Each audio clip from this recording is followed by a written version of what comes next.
Lockdown की अवधि लगातार और बार बार बढ़ाए जाने से मुरादाबाद की हैंडीक्राफ्ट इंडस्ट्री पर बहुत बुरा असर पड़ रहा है। आर्टिजन्स तो परेशान हैं ही, उनके पोषक निर्यातकों के सामने भी आर्थिक संकट का खतरा मंडराने लगा है। कारण भी बिल्कुल वाजिब है। 21 मार्च से काम बंद है और खर्चे पूरी रफ्तार के साथ जारी हैं। एम्प्लॉयज की सैलरी, निजी अखराजात और लॉकडाउन में जरूरतमंदों की मदद, इन तमाम परिस्थितियों के मद्देनजर मशहूर मारूफ एक्सपोर्टर मैसर्स जेच इंटरनेशनल के president, Moradabad handicraft exporters association के एग्जीक्यूटिव बोर्ड के स्पेशल इन्वाइटी मेंबर, नगर निगम मुरादाबाद के साबिक कारपोरेटर, समाजवादी पार्टी के निवर्तमान जिला सेक्रेटरी और दूर संचार सलाहकार समिति के साबिक मेंबर हसनैन अख्तर ने कहा है कि निर्यात इंडस्ट्री को सुदृढ़ करने के लिए केंद्र सरकार को जल्द अज जल्द राहत पैकेज की घोषणा करनी चाहिए। मोहल्ला कानून गोयान मुरादाबाद स्थित अपनी रिहायशगाह पर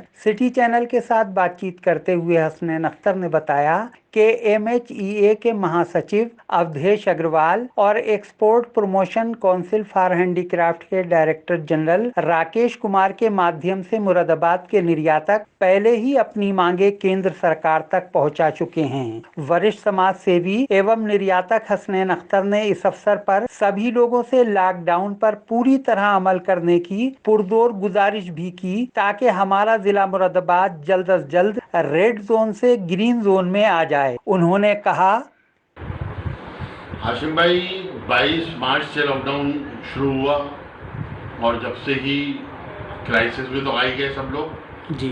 आज 4 तारीख से फिर क्या नाम है एक्सटेंशन दे दी इसको और 17 तारीख तक के लिए जैसा सुना है जो लॉकडाउन के पीरियड पड़ गया। हम लोग आवाम से और ख़ासकर एडमिनिस्ट्रेशन भी सब लोगों से इस बात की इल्तिजा कर रहे हैं कि अपने घरों पर रहें, घरों पर इबादत करें, घरों पर नमाज़ पढ़ें, ताकि इस मूजी मर्ज से जल्द निजात हो जाए। कुछ नासमझ लोग जो हैं वो इस बात को नहीं मान रहे, इसकी अहमियत नहीं दे रहे, मोहल्लों में खड़े हुए जमघट बना करके और उनसे खुशामद भी कर रहे हैं। पुलिस भी परेशान है, पुलिस भी क्या नाम है आन के गुजारिश भी कर रही है, उसको इंस्ट्रक्शन भी दे रही है, लेकिन कुछ चंद लोग जिनकी वजह से पूरा माहौल ख़राब होने की अंदेशा है। सबसे गुजारिश यही है कि घरों में इबादत करें, घरों में रहें। कोई अगर खुदा न खास्ता कोई ज़रूरत पड़ती है किसी ज़रूरी काम की तो उसके लिए एडमिनिस्ट्रेशन भी मना नहीं कर रहा है आपको, अपनी ज़रूरत बता करके अपने काम को जाइए और वापस आ जाइए।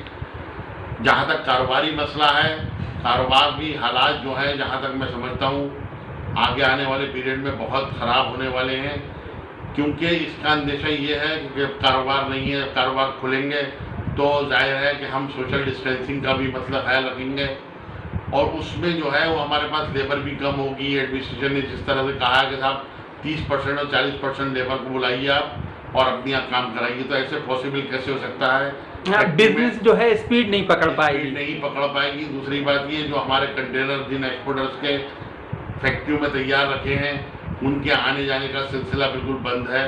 अगर एडमिनिस्ट्रेशन इजाज़त भी देता है, मिसाल के तौर पर मैं थाना मुगलपुरा क्षेत्र में रहता हूँ, मुगलपुरा क्षेत्र वालों ने मुझे इजाज़त दे दी तो आगे सिविल लाइन वालों ने मुझे पकड़ लिया। तो इस तरह का कोई सिस्टम बने कि जब हमारे पास हो तो उसको बीच में कहीं ब्रेक ना लगे और हम लोग कई सीधे उसका माल को पहुंचा दें और अपने डेस्टिनेशन तक वो माल पहुंच जाए, ताकि आने वाले वक्त में किसी तरह की दुश्वारी ना हो। एक मैं शुक्रगुजार हूँ सेंट्रल गवर्नमेंट का कि आज मैंने अखबार में पढ़ा कि 198 रुपये का सिलेंडर उन्होंने सस्ता कर दिया। मैं इसके लिए मुबारकबाद देता हूँ सेंट्रल गवर्नमेंट को। इसी तरह से अगर और खान पान की चीज़ों के लिए अगर और नज़रसानी कर लें वो लोग और उसमें सस्ता कर लें, क्योंकि कारोबारी हालात बहुत ख़राब हैं। लोग अब कोरोना से नहीं डर रहे बल्कि अपने कारोबार से डर रहे हैं और लोगों के पास अब तकरीबन पैसे ख़त्म हो चुके हैं और वो बेचारे भीख की कगार पे आ गए हैं। और जो लोग बड़े बड़े कारोबारी थे वो अब छोटी छोटी दुकानें लेकर के अपने मोहल्लों में बैठे हुए हैं। हमारे लिए शर्म की बात है और दुआ ही करते हैं कि अल्लाह ताला जल्द से जल्द इस बुरी मर्ज से निजात दिलाए और ताकि लोग अपने कारोबार में लगें। एक एक्सपोर्टर की हैसियत से आप सेंट्रल गवर्नमेंट से और ख़ास तौर से केंद्रीय वित्त मंत्री से किस तरह के आर्थिक पैकेज की उम्मीद रखते हैं एक्सपोर्ट इंडस्ट्री को मजबूती प्रदान करने के लिए?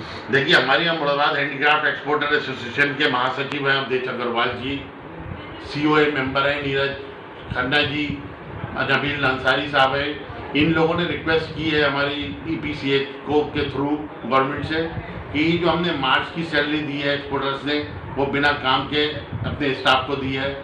फिर अप्रैल का महीना पूरा लॉकडाउन के सिलसिले में बिल्कुल बंद हुआ और अप्रैल की सैलरी भी गवर्नमेंट ने ही कहा है साहब अपने एम्प्लॉइज़ को ना निकालेंगे और सैलरी पूरी देंगे। हमें भी इस बात का एहसास है कि जो एम्प्लॉइज़ होते हैं वो हमारी रीढ़ की हड्डी होते हैं, हमारे हाथ पैर होते हैं। हम नहीं चाहते किसी भी एम्प्लॉय को किसी तरह से उसको परेशानी हो और उसको क्या नाम है जो है हम अपने फर्म से निकाल दें। तो उस सिलसिले में मैं गवर्नमेंट से अपने एक्सपोर्ट एसोसिएशन के माध्यम से और EPCH में जो हमारे डायरेक्टर साहब हैं श्री राकेश कुमार जी, मैं उनके माध्यम से गुजारिश करूंगा कि गवर्नमेंट से किसी तरह से हमें एक्सपोर्टर्स को किसी तरह से पैकेज मिल जाए और उसका थोड़ा सा हमें भी नुकसान कवर हो और हम लोग जो है वो आगे एम्प्लॉइज़ को अपनी सैलरी देने में भी सक्षम रहें और ताकि हम लोगों का स्टाफ भी हमारे जो रीढ़ की हड्डी और हमारे हाथ पैर हैं वो भी अपनी जगह मजबूती से खड़े रहें और आने वाला वक्त हमारे लिए परेशान कुन ना हो। एक आखिरी सवाल ये है कि कुछ एक्सपोर्टर्स की ये भी डिमांड है कि इनकम टैक्स से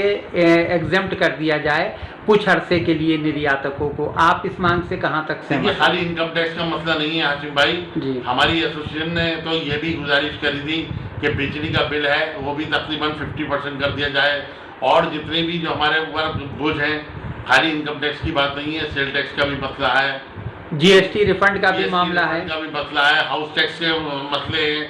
हमारे साथ इतने बड़े बड़े बोझ हैं कि हम जिसकी वजह से बहुत सी बातें हम नहीं बता सकते, हम पब्लिकली नहीं कह सकते क्योंकि हमारे साथ भी कुछ बंदिशें हैं। तो मैं ये चाहता हूँ कि गवर्नमेंट तक पहुँचे ये बात और जो भी एक्सपोर्टर्स हैं उनको इस तरह का कोई पैकेज मिले, कोई सब्सिडी मिले ताकि हम लोगों को भी कोई परेशानी ना हो।